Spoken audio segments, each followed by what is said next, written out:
Esta semana no podcast Marketing por Idiotas. Chipocracia global. Uns treinam inteligência artificial avançada, outros só conseguem atualizar a newsletter. A nova desigualdade digital já começou e ninguém quer ficar do lado errado do cabo. Eu trago AI Slop e como as empresas podem o evitar.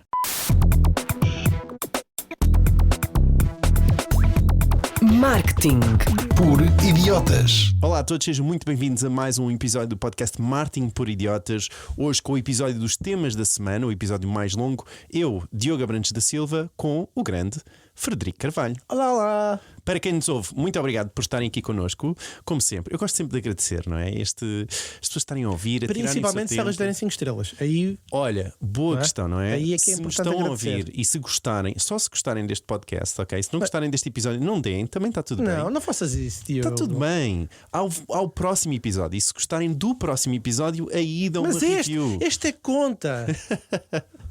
Tudo bem. Então, deem uma review. Ajuda-nos imenso também a subir nos rankings e também termos a prova de que para os nossos enormes patrocinadores, não é? São tantos patrocinadores. Não há ninguém.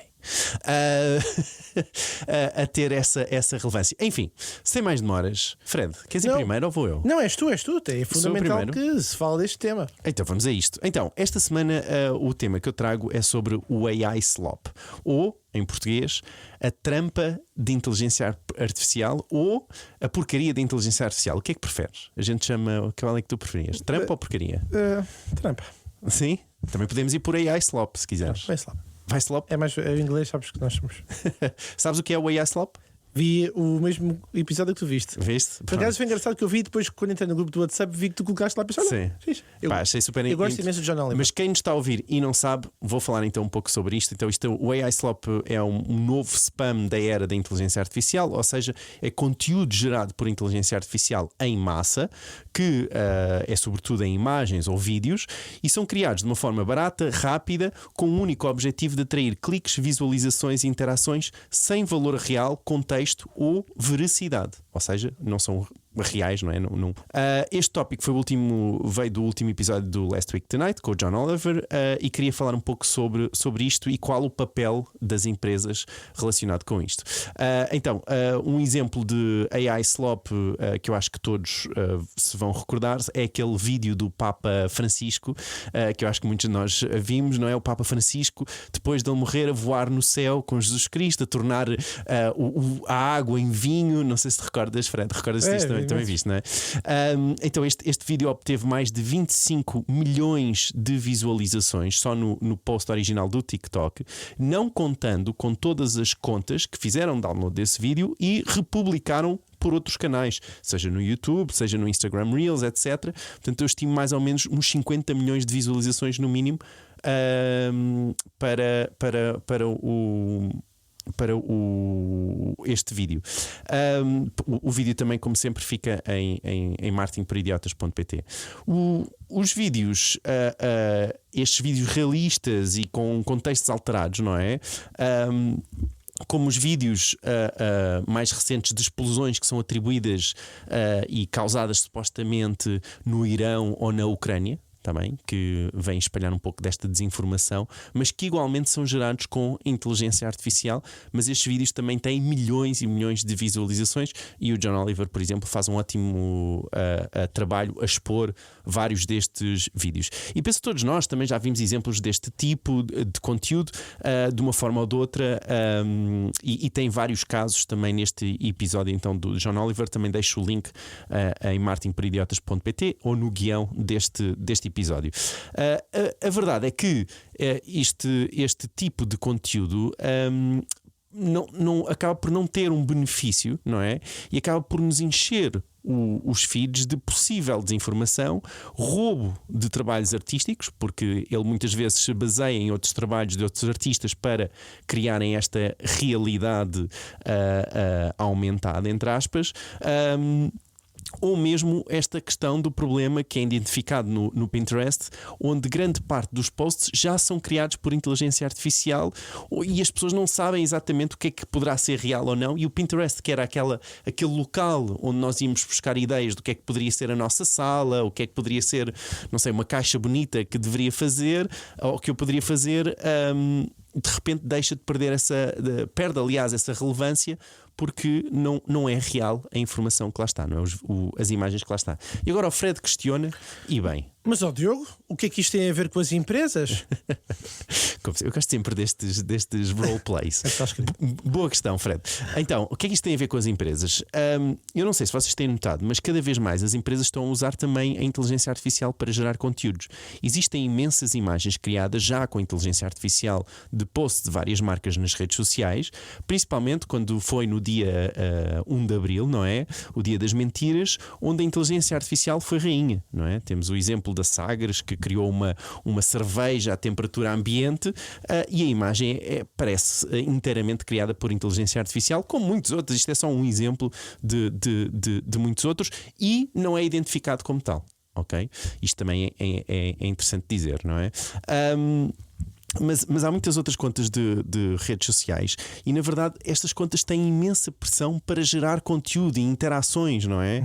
E essas visualizações, ao qual este tipo de conteúdo, este AI Slop, é muito bom a criar essas visualizações e essas interações, não é? Portanto, esta passagem, às marcas a passarem para este conteúdo gerado por inteligência artificial, parece estar a ser inevitável quase no futuro, e já está a acontecer em muitos casos. E a questão que eu tenho para ti, Fred, e também para o Miguel, que também comentou, é verdade. Vamos ouvir o comentário do Miguel primeiro, até, que não está cá hoje, mas deixou o seu comentário em áudio, que é: como é que as empresas podem evitar cair nesta criação de trampa por inteligência artificial? Diz lá, Miguel, diz lá. Vamos ouvir o Miguel. Olá a todos aí no estúdio. Olhem, eu estou aqui pelo Algarve. Pensei que ia ter uns dias de calor e agora estão 24 graus, esteve a chover. Por isso eu não sei até que ponto é que a realidade é sempre assim tão boa. Eu gosto imenso do John Oliver e acho sempre espetaculares estas críticas que ele faz a tudo. Mas há aqui uma coisa que eu acho que nós devíamos falar, que é assim: na história da humanidade sempre houve milhões de pessoas a pensar em porcaria. Mas como era muito difícil produzir conteúdo, a maior parte das pessoas só produziam conversas de café com os seus familiares e amigos. Com a internet começaram a distribuir porcaria a muito mais pessoas. Agora basicamente é fácil carregar no botão, produzir porcaria, mas também não é o fim do mundo. Veja o exemplo que o John Oliver dá nesta peça sobre a rapariga do Pinterest. Ela, gostava de ir ao Pinterest para ver ideias sobre jardinagem, etc. E agora queixas de que chega lá, procura por ideias de jardinagem e só apanha com imagens de jardins aborrecidos, criados por inteligência artificial. Ela percebe logo que aquilo é uma porcaria com zero interesse e já está a refilar com a plataforma, e se calhar vai abandonar a plataforma porque disto deixou de ter valor. Agora, quando ela e outros milhões de pessoas iguais a ela começarem a descartar o conteúdo feito por inteligência artificial porque acham aborrecido, eles começam também a pôr em causa a plataforma, e o Pinterest ou faz alguma coisa em relação a isso ou morre. É provável que os algoritmos daqui a uns tempos comecem a detectar que as pessoas têm menos engagement com conteúdos produzidos por inteligência artificial e comecem a valorizar mais conteúdos bem produzidos por humanos. Isto é uma possibilidade. Isto é a lei do mercado, e geralmente neste mercado os melhores conteúdos ganham. Não quer dizer que sejam conteúdos de autor super interessantes, não. Os conteúdos têm mais engagement, ganham. Se os jardins feitos por humanos tiverem mais engagement que os conteúdos produzidos por inteligência artificial, o algoritmo do Pinterest vai dar-lhes mais relevo. Ou seja, toda aquela porcaria que anda a ser produzida vai começar a ganhar menos impacto e vai acabar por desaparecer da plataforma. Agora é assim: se um conteúdo feito por inteligência artificial for melhor do que um conteúdo produzido por um humano, é completamente legítimo que nós humanos o possamos consumir, não é? Eu não sou obrigado a consumir conteúdos feitos por humanos de porcaria só para dar aqui uma espécie de uma esmola. Para isso eu já pago impostos para o Estado andar a financiar a cultura dos amiguinhos. Por isso, olhem, vamos ter todos muita calma, porque o algoritmo sabe o que faz e o interesse das plataformas é manter-nos na plataforma. Por isso, se os conteúdos produzidos em massa por inteligência artificial não forem interessantes, eles não vão aparecer. Se forem interessantes, também não há mal nenhum nisso. Bem, é de dizer que o Miguel não respondeu bem aqui à questão, mas Fred, concordas com o Miguel? E já voltamos à questão principal. Talvez primeiro comente o Miguel e depois voltamos aqui à questão, porque Isso. eu acho que o argumento do Miguel é coerente, porque ele diz: o mercado vai regular, os algoritmos vão ajustar e se for trampa não ganha tração. Mas essa visão parte do princípio que os algoritmos sabem o que fazem. E eu concordo com o princípio dos algoritmos, que é querer reter a atenção, e o facto é que já são otimizados para isso, mas daí a dizer que o mercado resolve ou que a trampa desaparece sozinha, acho que é confiar demasiado no sistema, que historicamente não tem filtrado nem qualidade e até amplifica precisamente o que é pior. Não gostas do liberalismo do Miguel, é isso que estás a dizer? É só porque já existem casos, não é? O YouTube promoveu teorias da conspiração durante anos porque tinha um high watch time, o Facebook fez circular desinformação médica porque gerava engagement, o TikTok ainda hoje viraliza conteúdos manipulados porque são visualmente apelativos, mesmo que falsos, e é isso que também a reportagem do Johnny Oliveira mostra. Ou seja, não é verdade, e aqui discordo claramente, que os melhores conteúdos ganham, porque o que ganha é o que capta a atenção, mesmo que seja falso, vazio ou perigoso. E então aí é que já entra aqui. E que tenha consequências no mundo real, não é? Que também não tem nada a ver com o algoritmo, e não deixa de ter consequências no mundo real. Algo que, por exemplo, na reportagem é falado, que é na altura em que houve as grandes enchentes nos Estados Unidos, onde os.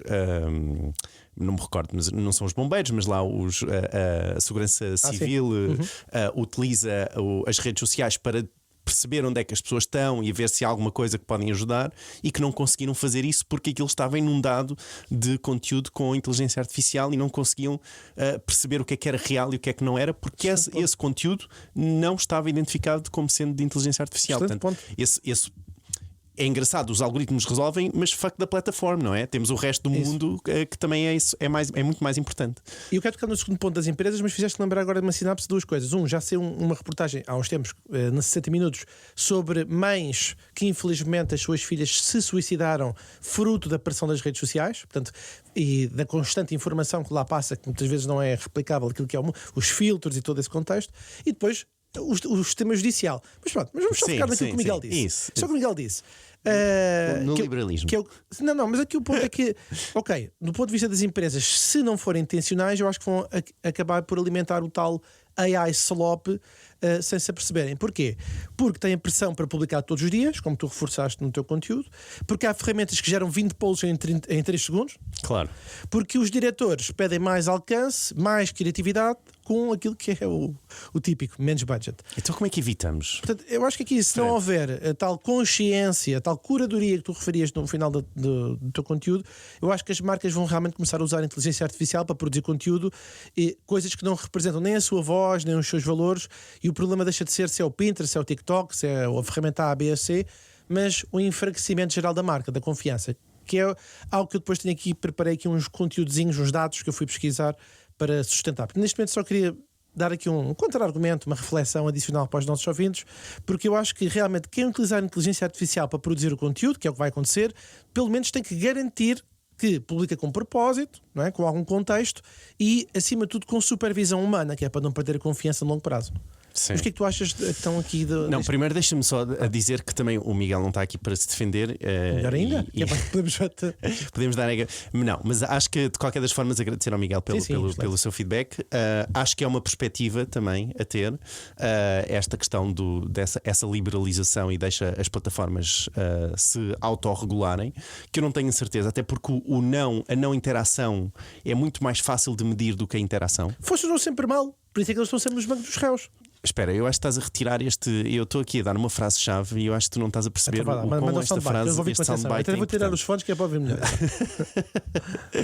Que é a não interação é muito mais difícil de medir do que a interação. Ok? E eu acho que isso pode impactar muito esta questão dos algoritmos, porque aquele utilizador que deixa de ir, não é? Vai ser muito difícil para o Pinterest perceber que se aquele utilizador deixou de consultar o Pinterest, não vai lá porque está cheio de inteligência artificial. Porquê? Porque não há interação, não é? Não há informação. Mas o que estás a dizer de não interação é que o utilizador nem chega a abrir a aplicação. Exatamente, estás a perceber? Ou quando passa, ou quando deixa de interagir, estás a perceber? E isso é muito mais difícil de medir do que a interação em si. Portanto, isto para ficar aqui esta ideia que acho também importante de perceber. Mas tão alinhado com esta questão para mim, não me interessa tanto as plataformas. Interessa mais esta perspectiva das organizações e o que é que as empresas podem fazer para fugir a isto. Se devem fugir a isto. Eu não sei se devem fugir a isto. Não há como, okay? eu acho que não há como. É isso, eu não sei se devem fugir a isto, porque há aqui uma questão que para mim é qual é a diferença também entre esta trampa por inteligência artificial versus a trampa normal. Dá-me 30 segundinhos só para dizer o seguinte. Então, bora. E reforçando também algo que tu disseste. Então, AI Slop é o tal chamado novo spam, portanto, conteúdo rápido, massificado, e agora aqui o ponto que diferencia das marcas. Muitas vezes enganador, e aqui já não é o campo das marcas, não sei que eu faça intencionalmente, e a maior parte das vezes com fins monetários. Portanto, rápido, massificado, enganador e muitas vezes com fins monetários, que é amplificado pelos tais algoritmos sem um filtro editorial. E agora estou-me a recordar que havia até uma proposta para toda a gente que coloca imagens. Desculpa, era vídeos. Ele fala disso lá. Sim, lá, identificação. A Meta tem a ideia de. Tem a regra de se são vídeos ou áudios manipulados por inteligência artificial, devem ter uma label, não é? Ajuda-me, uma etiqueta. Exato. A dizer que é criado por inteligência artificial, mas, atenção, não cobre imagens. Ou seja, as imagens por inteligência artificial não necessitam dessa etiqueta. Lá está, é preciso aquela pressão governativa para isso acontecer. Mas este é não só. Vamos lá ver, eu quando vi aquele episódio, que foi ontem, eu fiquei muito espantado pela escala, porque eu já tinha ouvido falar e já tinha suspeitado, mas não tinha a dimensão da escala dos milhões de visualizações dos diferentes formatos que eram feitos. Então, porque tu comunicaste que ias trazer este artigo, fui só ver aqui 2 dados para não ser muito chato, mas houve um artigo no The Guardian de um investigador chamado Simon Wilson, diz que este tipo de conteúdo, ou seja, o AI Slop, gera uma chamada internet zombie, onde domina o volume em vez da qualidade. E o que é que os estudos mostram? Que já em 2026, ok? 2026, portanto daqui a 2 anos, no ano passado, desculpa, próximo ano. Atenção, 90% do conteúdo da internet, 90%, poderá ser já gerado com inteligência artificial, aumentando drasticamente o chamado ruído informativo. O link depois também deixo no chat. A empresa que o fez é a TheGrid.com. Honestamente, não sei se é tão grande, este número assusta-me, acho que não, mas por outro lado também penso. De dizer que este conteúdo que vocês estão aqui a ouvir, não é gerado por inteligência artificial. Não sei. Isto são mesmo comentários parvos que nós temos. Mas aquilo do Miguel não foste tu que escreveste? Não. Usaste o Eleven Log? Continua, desculpa. Não, eu achei estes 2 dados porque, vamos lá ver, a maior parte das plataformas neste momento tem créditos gratuitos ou versões gratuitas para as pessoas experimentarem. Vamos lembrar que o Sora tem versão gratuita, o Runway, o Sono para criar músicas. Ou seja, a maior parte das pessoas agora, isto estamos na fase de bar aberto, mas isto é um nome técnico chamado Lei de Metcalfe. Também é a mesma coisa que funciona para as redes sociais, que é venham cá, experimentem à vontade e depois a seguir, quando lá está toda a gente, cobra. Mas pronto, não deixa de ser assustador já haver um dado que diz, cuidado, 90% será gerado por inteligência artificial. Boa, segundo dado. Eu queria agora alinhar um bocadinho na tua questão, que a tua questão é muito pertinente, que é o tema das marcas. E também fui investigar um bocadinho sobre isso, e há um estudo, cujos links estão todos no nosso grupo, mas da Stanford Internet Observatory, que refere que a desinformação gerada por inteligência artificial espalha-se mais rápido do que os fact-checks, do que a velocidade com que os fact-checks conseguem reagir. Sim. E isto é um ponto realmente interessante. Mesmo que para quem não gosta dos polígrafos da vida, coisas do género, a verdade é que acabam por fazer um trabalho fruto da orientação que hoje sucede. E um segundo ponto, que também desconhecia, confesso, é que, e se calhar já estavas mais familiarizado, é que a Google deixa explícito, a própria Google, que penaliza conteúdos chamado inundados com inteligência artificial. Neste caso até usou o termo que eu pensava que era um termo que eu não conhecia, que o John Oliver tinha evangelizado pela parte da comédia, mas afinal o Google já o tinha escrito, e refere claramente que o AI Slop pode prejudicar as marcas. Pronto, o link também deixa no chat. Boa. Ou seja, claramente o que tu disseste, e reforçando, eu acho que isto não tem como evitar. Novamente, se as empresas querem ser fontes de autoridade, de liderança de pensamento, acho que há que ter aqui a supervisão humana. Mas o que tu me estás a dizer é que as empresas não conseguem evitar que façam e vão gerar conteúdo gerado com inteligência artificial.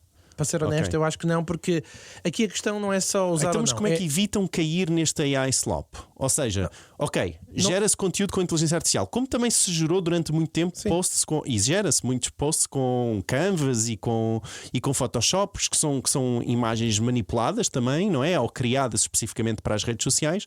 Como é que as empresas podem então não cair neste slop, nesta coisa de ser só porcaria? Pronto, para começar, não ser enganador, que é um dos fatores, uma dos checkpoints do tema do AI slop. Ok, mas retirando essa parte que alguns vão dizer, claro que é óbvio que vamos fazer Disclaimer. eu diria, ponto número 1, na minha opinião, revisão humana, ou seja, garantir que cada peça passa por alguma curadoria, alguma validação, se necessário, tal fact-checking, se for o caso. Pronto, depois há uma coisa que tu gostas muito de dizer, vou usar a tua expressão, que é trazer valor. Sim. Ou seja, informação útil, conteúdo que seja relevante, estas histórias genuínas. Há aqui uma nota que é. Eu vi recentemente, esta semana um conteúdo muito interessante no tutorial de Midjourney, que me leva aqui a um ponto chamado a proteção da marca, ou seja, garantir que as imagens, o som e o copy refletem algum propósito da voz da marca. E é super. Eu confesso que vi o tutorial e depois tive assim alguns segundos a pensar naquilo que tinha acabado de ver. Porquê? Porque o Midjourney tem a possibilidade de tu fazeres upload de imagens e depois tem uma outra categoria que é tu fazes o upload de uma imagem ou de um PDF e ele baseia toda a criatividade ali para a frente com base naquelas cores, naquele formato, naquele contexto e não valida se aquilo é ou não propriedade de marca. E o exemplo que ele estava a dar era, ele vai buscar uma imagem A outros autores, e conseguiu replicar e estava espetacular, estava perfeito do ponto de vista de execução. Portanto, eu não sei se no médio prazo não terá que haver aqui também alguma regulação ou algum sistema que seja geral, acho que vai ser impossível conseguir analisar isto, que coloca aqui alguma diretriz, algum entrave para que isto não seja tão massificado. Percebo. Continua a ser aquele tema dos estúdios aquele do Japão, não é Gemini? Gimli. Isso, sim. Continua esse tema virado de tona. Pois. Pá, eu percebo, eu acho que é muito isto. Eu acho que é. Eu olho isto muito numa ótica sempre de value-driven marketing, não é? Que é comunicar quando há valor. Eu não acredito nesta ideia de fazer posts diários todos os dias, que temos um calendário a cumprir. Estás a ver? Eu gosto muito da ideia de comunicar quando traz valor à comunidade, à organização, ao nosso público, aos nossos clientes, não é? E acho que isso pode ser uma forma de evitar cair nesta trampa, não é? Cair na ideia só de fazer conteúdo por fazer, atrás dos links, atrás do alcance, não é? E eu percebo que isto vai ser uma pressão muito grande no mercado, porque a partir ainda no episódio passado dos temas da semana, não é? Que nós falámos exatamente sobre esta questão de passarmos do mercado de aquisição de tráfego no digital, de aquisição de tráfego para exposição de marca, não é?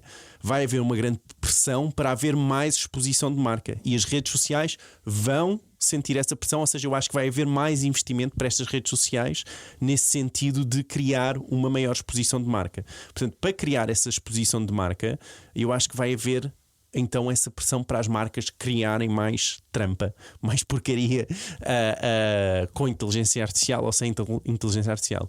O que eu sugiro é fazer a questão de que na verdade que já faz algum tempo, que é quando vocês têm, em vez de criarem um post de valor e só publicarem esse post de valor organicamente, não é? Façam-no durar no tempo. Ou seja, aumentem a vossa exposição promovendo esse post. Portanto, aquilo que vocês estão a não gastar em criar posts diariamente, não é? Vocês poupam esse dinheirinho, não é? Que é o gasto de criar posts diariamente, que são trampa, ou que têm uma grande probabilidade de trampa, poupar esse dinheirinho e num post de valor, promover esse post de valor com aquilo que foi poupado. Estás a ver a ideia, Fred? Tenho duas questões para ti. Conta. A primeira é, coloca-te na posição não da tua gestão interna, mas no aconselhamento que possas fazer. No caso, tu não trabalhas redes sociais diretamente, mas ao coordenar os esforços de equipa, por exemplo, de um cliente, em que tu estás focado em analytics ou em SEO, queres também poder passavam com aconselhamento.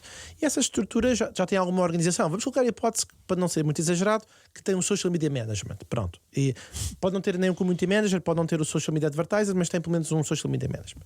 Ele está a ser contratado, ele está a ser pago. O estagiário, não é? Seja quem for. Agora, sim. Pronto, o grau agora de especialização Percebo. não é relevante, mas ele já está a ser pago para fazer uma determinada função. Certo. Há um pressuposto de ter um calendário editorial, portanto, há um pressuposto de previsibilidade, de comunicar a informação sobre a empresa. Portanto, eu percebi o teu contexto. O contexto é, ok, mas não vamos fazer a pressão dele colocar sempre. Podemos alocar o tempo dele para outras necessidades, ou então demorar mais tempo a fazer um conteúdo. Exatamente, essa é que é a questão. Ou seja, em vez de. Eu não estou a dizer para que esse social media manager tem que deixar de existir. O que eu estou a dizer é que ele tem que deixar de ter o compromisso de fazer o post diariamente, fazer uma calendarização, mas numa ideia de semanalmente criar um post que traga valor, não é? Que não seja AI slop. Estás a perceber? E isso vai ser importante. Algo que dê valor é criar uma mensagem. Imagina. Agora, de repente, fizeste-me lembrar a palavra woke, em que a palavra woke não tem nada. Hoje em dia já é utilizada para um propósito que não é a sua finalidade. E agora está a acontecer a mesma coisa aqui do podcast. Porque, ou seja, ele produzir conteúdo. E o facto do conteúdo poder não achar uma questão de gosto ou uma questão de perspectiva não acrescentar valor, não significa que seja slop, porque só para reforçar, ele é enganador. Não, então se não é enganador, então já não entra nessa categoria. Mas tu estás a usar essa expressão. Não acho. Eu não acho que não entra nessa categoria de não ser enganador. Não. A definição. Mas estás a usar a versão de trampa do género, não acrescenta valor, não é educativo. Mas atenção que ele pelo menos na definição que eu tenho aqui, e não fui confirmar outra definição. Mas não está aqui a ideia de ser. Qual era a tua ideia? Desculpa, recorda-me. É enganador e para fins monetários. Ele aqui não está a dizer que seja enganador, obrigatoriamente. Não tem que ser enganador. Ou seja, não tem que enganar o utilizador. Pode ser só uma coisa diferente e não ser enganador. Estás a perceber? É só algo que foi criado. Mas pronto. que me leva para a segunda questão, que é o tema precisamente da ponderação em relação àquilo que é a utilidade. Porque para ti, tu podes achar que não é útil, mas eu para mim posso achar que aquilo traz valor e não é trampa. No sentido de que a atividade pode gostar. Portanto, também há aqui depois uma questão de subjetividade. Imagina, mas acho que é. Não necessariamente. Eu acho que é fácil de nós olharmos para, em vez de eu só adicionar barulho a comentar o apagão, não é? Acho que consigo criar um post onde digo aquilo que se deve fazer durante um apagão. São coisas diferentes. Em vez de simplesmente dizer que quem é que apagou as luzes? Pronto, é diferente de o que se deve fazer em caso de apagão. Estás a perceber? Eu acho que é fácil nós olharmos para esses dois posts e percebermos o valor ou não. Então vamos pegar aqui numa marca concreta. E eu não sei se tu estavas é que eu não me lembro agora do anúncio, mas não sei se o que tu disseste era relacionado com essa marca. Mas uma semana depois do apagão, foi publicado lá no grupo do WhatsApp o anúncio da EDP. Vamos colocar uma marca grande, com muitas pessoas a trabalhar o marketing, que decidiu publicar um conteúdo e que na altura, neste grupo, tu foste uma delas, mas não foste o único a criticar, mas isto faz sentido agora. Esta comunicação faz sentido agora, ou várias pessoas a comunicar. Mas não nos vamos esquecer, não estamos a falar de uma PMEzinha ou de um microempresário. Houve alguém que pensou aquilo. Na tua opinião e nas várias pessoas do grupo não acrescentou valor, para a empresa acrescentou. Como é que tu então diferes essa. Não, vamos lá ver. Eu não sei se aquele post, mas isso estás a dizer numa ótica de que todos os posts da EDP supostamente trazem valor. E eu não sei se eles têm essa ótica, estás a perceber? Versus se o objetivo é que todos os posts deles criem interações ou exposição de marca. São objetivos diferentes. E tu estás a pressupor um objetivo para os posts da EDP terem de trazer valor. Sim, eu não estou a dizer isso. Mas tu acabaste de dizer que não interessa agora qual é que é o objetivo, não vale, desde que não faça sentido publicar um conteúdo por semana. Portanto, agora eu só peguei neste exemplo, que é um exemplo de critério sobre o tema do apagão, em que, na tua opinião, esse conteúdo não entrava, mas o conteúdo da marca entra porque eles acham que. Então, mas repara, mas eu não tenho a certeza de que esse valor, eles não acham, tu estás a assumir que eles acharam que tinha valor. Se foi publicado? Não necessariamente. Mas essa é a questão. É uma ótica de o facto de seres publicado. Imagina, a Control tem imensos posts super engraçados. Todos os posts da Control trazem valor.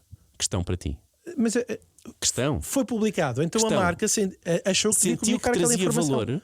É isso que estás a dizer? Pronto, mas eu não estou a dizer isso. Certo. Repara, eu acho que se tem que trocar esse shift. Estás a perceber? Há valor para a marca no sentido de conseguir mais interações, conseguir mais a exposição, sem dúvida. E pode-se olhar nessa ideia. Eu estou na ótica de trazer valor ao consumidor, à pessoa que está por trás daquela conta. E essa é a ótica, esse é o shift. E por isso é que eu te digo, é a diferença entre fazeres uma ótima piada à la Control, não é? Sobre quem é que apagou as luzes e vamos começar a festa. Não sei se isto Mas aconteceu. nem toda a gente pode ser uma control. Hã? Nem toda a gente pode comunicar assim. Também, não interessa. Mas este é um post, não é? E outra coisa é pensares num post de como é que podes trazer valor para a tua comunidade ou para os teus clientes, onde dizes, olha, o que se deve fazer em caso de apagão e o que é que deves ter num kit. E essa é a ideia de valor. Eu não estou a pensar no valor que a marca depois te retira ou não, ou se achou que ia trazer valor em termos de exposição. Não estou a falar nisso. Eu estou a falar no valor para o utilizador, para a pessoa que vê aquilo. Estás a perceber? Para lá de um riso, para lá de uma exposição da marca. Faz sentido o que eu estou a dizer? Conseguimos explicar? Sim, eu entendo perfeitamente o que estás a dizer, porque isso, vamos lá ver, quando alguém está a preparar conteúdo para a área das redes sociais, pensa num conjunto de critérios, ou seja, que tipo de conteúdos é que vão colocar. Neste caso, só para contexto rápido, há conteúdo institucional, quem somos, missão, valores. Há conteúdo promocional, campanhas de descontos de lançamentos, educativo, inspiracional, entretenimento, testemunhos. E no fundo acabei só de ler uma pequena ficha que eu costumo entregar precisamente para diferenciar o tipo de conteúdos. O que estás a referir é o conteúdo educativo. Tu queres.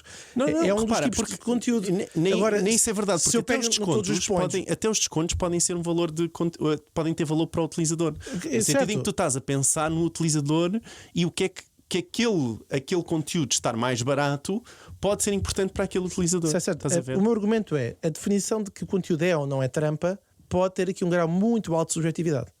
É isso. Percebo. É isso. Por isso é que eu digo, eu acho que uma forma de evitar isso, independentemente de um critério alargado que pode ser ou não tão definido do que é trampa e o que é que não é trampa, acho que uma forma de evitar isso é criar e apostar apenas em conteúdo que traz valor ao consumidor, à pessoa que está do outro lado. Estás a perceber? Eu não estou a dizer o que é trampa e o que é que não é trampa. Eu não estou nessa definição. Eu estou só a dizer que é uma possibilidade de nós conseguirmos diferenciar. Faz sentido? Faz. Não vou contra-argumentar, senão isto vai ficar aqui. Sim, é um bom ponto. Bem, olha, mas obrigado e obrigado também ao Miguel pelo comentário. De referir apenas, falta-nos só referir o nosso grupo de WhatsApp em w.marketingparidiotas.pt, onde vocês se podem juntar a mais de 800. Eu às vezes tenho dito 900, mas não, ainda somos 800 e tal no grupo, ok? Ainda. Não sei quantos mais dias, mas depois deste episódio, sim, já estou a ver. Olha agora. Bem, com isto, Fred, o que é que tu trazes hoje, esta semana? Muito bem, então vamos falar sobre a chipocracia. Se chegaram até aqui, muito obrigado. É sinal que está no momento para parar. Sim, não, para. Agora. Parou? Foi? Sim? E a avaliação das 5 estrelas já está? Vá lá, Fred. Espera, isto é importante. Vá.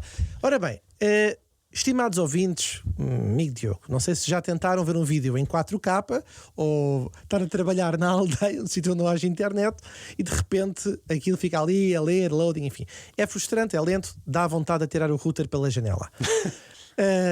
Bem, é mais ou menos isso que está a acontecer com a inteligência artificial no mundo. Enquanto alguns países têm fibra dedicada, data centers de última geração e chips topo de gama, outros, como o nosso, ainda se desenrascam com o que têm à mão e muitas vezes não chega.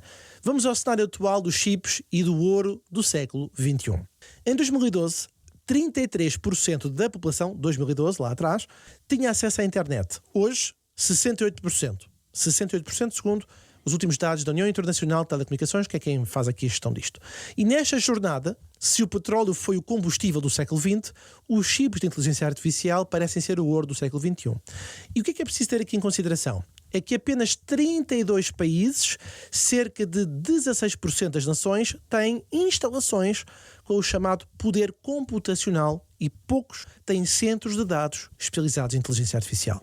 Empresas americanas e chinesas operam mais de 90% dos data centers. Entre os maiores destacam-se, para referência de marcas, a Amazon, Google e Microsoft, nos Estados Unidos. E do lado chinês, Tencent, Alibaba e Huawei, na China. Na Europa, deixei aqui só porque, pronto, podia-vos agradar, temos alguma representatividade com empresas como a Exoscale ou a Hetzner. O poder computacional da inteligência artificial é tão crucial que os componentes dos data centers, como os microchips, tornaram-se exatamente a parte central das políticas externas e comerciais da China e dos Estados Unidos. E é por isso importante perceber o tal investimento massivo e as disparidades existentes. Só para termos uma noção. Por acaso não te disse, mas tens aqui uma coisa para ler, depois do sinal. Nos Estados Unidos, a Amazon, a Microsoft, a Google e a Meta e a OpenAI prometeram investir 300 mil milhões de dólares em 2025, para ter uma noção de escala. Em quê? Em infraestrutura de inteligência artificial. Jesus. E este valor corresponde a todo o orçamento nacional do Canadá. Para dar uma outra perspectiva, o Instituto Kepler, que eu não conhecia, nem sabia que existia, mas o Instituto Kepler de Harvard, que é o institutozinho que fica lá naquele cantinho ali do lado direito do campus que eles têm, aquele edifício amarelo, estás a ver? Estou a ver. Que é especializado em inteligência artificial, tem mais poder computacional que todas as instalações em África juntas. Jesus. Ou seja, o que é que refere aqui o Brad Smith? E este é um contexto que eu tirei de um conteúdo que eu vi no The Guardian. E é aqui que tu entras. A era da inteligência artificial corre o risco de deixar a África ainda mais para trás. Pensem sobre isto. Na semana passada, o Sam Altman inaugurou a primeira pedra do data center mais poderoso do mundo, estimada em 60 mil milhões, maior que o Central Park de Nova York, metade do Parque das Nações em Portugal, que tem energia própria. Gás natural. Ou seja, há quem esteja a treinar modelos de inteligência artificial de última geração e ainda quem só consiga fazer refresh à newsletter da OpenAI. Epá.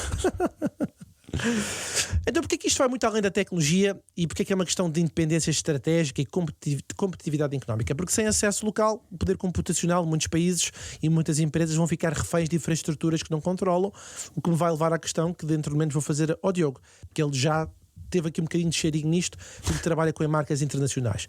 E isso, inevitavelmente, não o trabalho do Diogo, mas esta dependência vai ter um preço. Mais custos, mais atrasos, menos margem de decisão nesta crescente dependência, na minha opinião, de quem está em chips e dita as regras. Vou dar aqui um exemplo muito concreto. Ontem, no grupo do WhatsApp, eu sei que alguns de vocês não estão lá, mas se quiserem estar atualizados, recomendo, para ter uma notícia que vi no New York Times a propósito de um caso recente da Microsoft. Portanto, estamos em 2025, e por ordem do governo dos Estados Unidos suspenderam o e-mail de um procurador do Tribunal Penal Internacional, reparem, bastou um decreto presidencial para desligar o processo judicial sensível. Deixou de ter acesso ao e-mail. Porquê? Jesus. Porque usava a Microsoft e a Microsoft teve que cumprir. Outro exemplo diferente, uma startup fundada por um ex-engenheiro da Google chamado Kala, no Quênia, que tem acesso a servidores para treinar um modelo de inteligência artificial em línguas africanas, mas tem de trabalhar de madrugada para usar os data centers estrangeiros quando há menos tráfego. Em resumo, basta uma sanção, um novo regulamento, uma alteração discreta nos termos de serviço e pode alterar os custos ao modelo de negócio. Diogo, se calhar para alternar aqui um bocadinho, queres pegar aqui no tema do Cloud Act? Para quem não sabe. Então, empresas que utilizam serviços de cloud nos Estados Unidos ficam sujeitas a esta legislação que permite às autoridades norte-americanas aceder a dados armazenados em qualquer servidor global gerido por empresas americanas. Ou seja, mesmo que os dados estejam em Lisboa, podem ser requisitados por Washington. Bom, é o que diz, eu deixei lá o link. Requisitados podem. Portanto, a reflexão para as marcas e negócios, especialmente para quem lidera equipas, marcas ou negócios, é a seguinte: até que ponto nós estamos realmente no controle da nossa infraestrutura digital? E a pergunta para ti, Diogo, reflexão para os nossos ouvintes é, na tua experiência, amigo Diogo, de Analytics, SEO e etc., mas nestas duas áreas que tu és especialista, tu já sentiste em algum momento limitações concretas por depender de servidores fora da Europa, seja em velocidade, privacidade ou compliance? Eu sei que sim, por isso é que fiz a pergunta. Mas... Bem, então, vamos lá ver. Vamos começar, sei lá, imagina, tudo o que seja... Bem, quanto aqui, vou começar aqui a este Cloud Act. É verdade que as empresas nos Estados Unidos podem fazer essa requisição, tá bem? Não quer dizer que as empresas, as informações que estejam cá em solo europeu, não é? Que as empresas tenham, quem tenham informação em solo europeu, tenham que cumprir com esse requisito. E a penalização é deixar-nos ao servidor.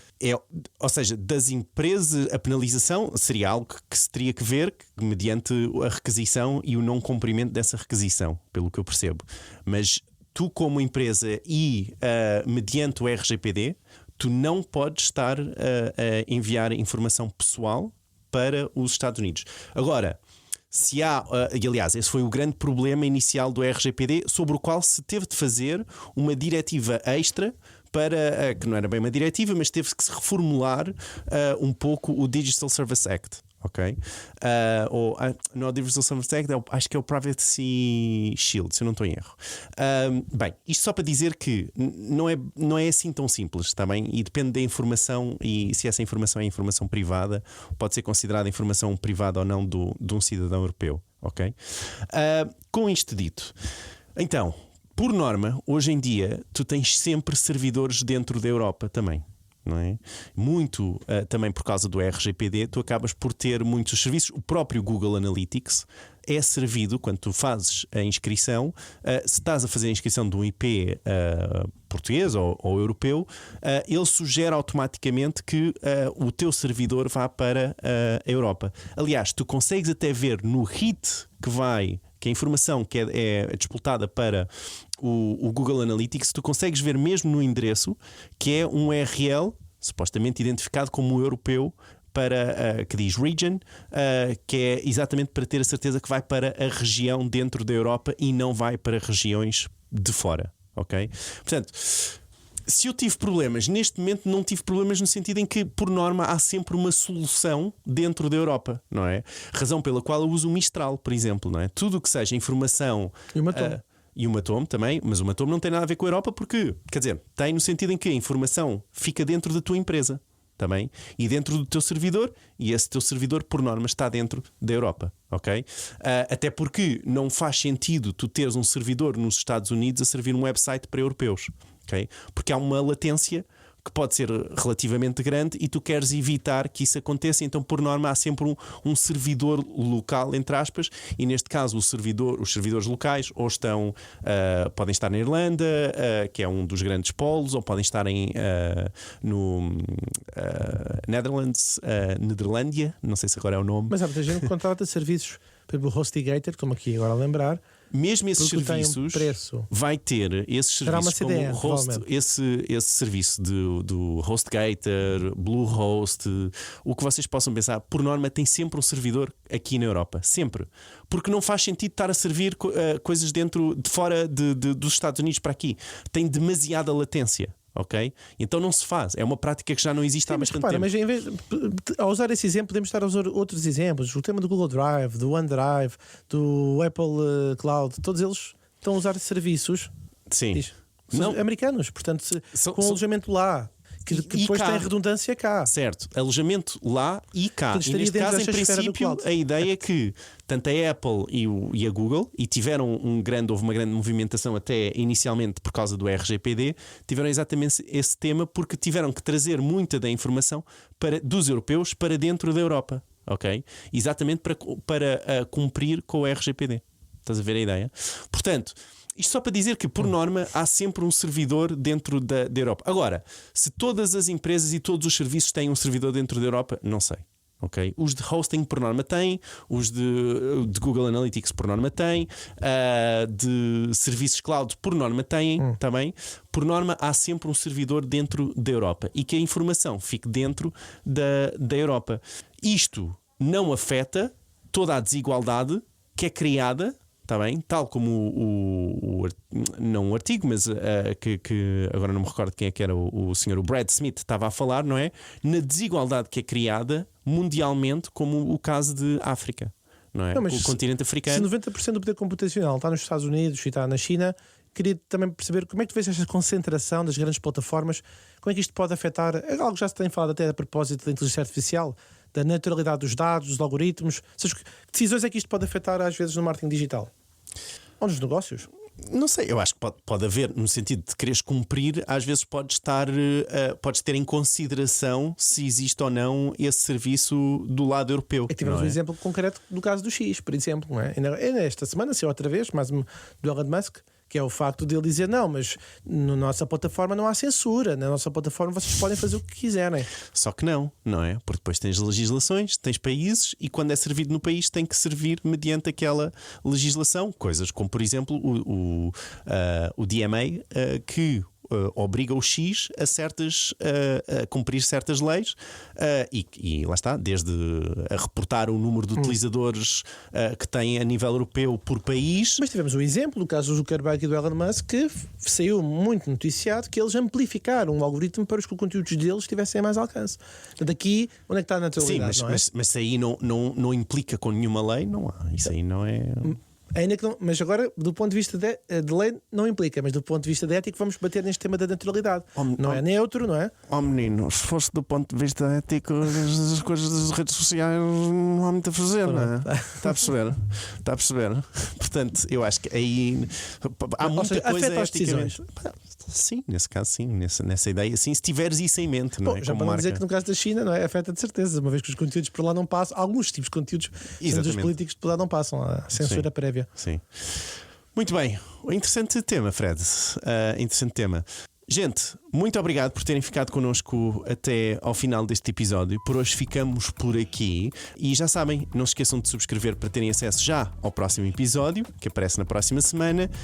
E por nós, até lá. Tchau. Marketing. Tchau. Por idiotas.